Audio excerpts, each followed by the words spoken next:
अमित अपहर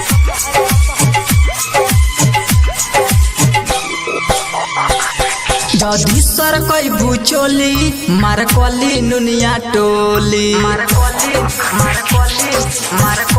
नुनिया टोली जदी सर कोई भूचोली मार कोली नुनिया टोली पैसे जे देखबू तो मार दियो हीरा गोली चौहान जी भइले पागल देखी के सुरतिया भोली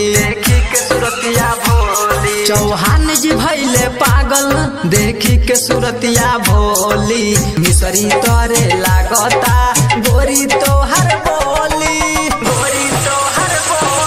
जदी सर कोई भूचोली मार कोली नुनिया टोली नुनिया टोली अपहर मार कोली नुनिया टोली अमित अपहर Mixed by Taj Tanha. गोरे गोरे गालबा पातर बा कमर नागिन जैसन चालबा गजब बलहर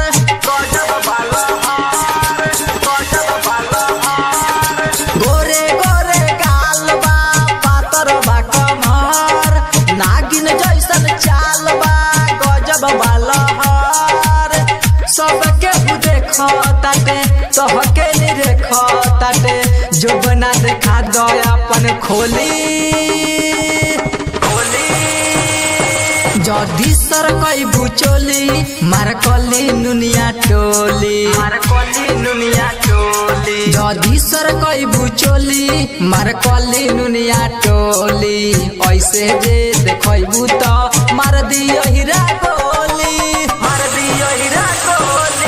बेजी भइले पागल देखी के सुरतिया भोली मिसरी करे लागतावे गोरी तोहर बोली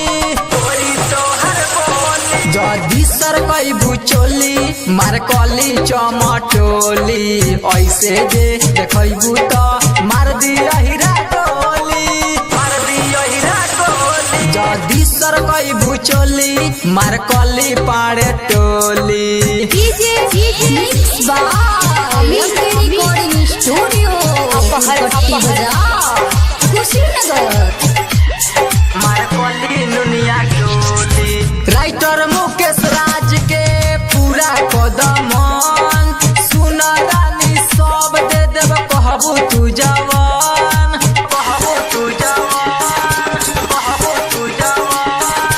ताजन हारू केस के पूरा कदमन सुन रानी सब दे देव कहबू तू जवान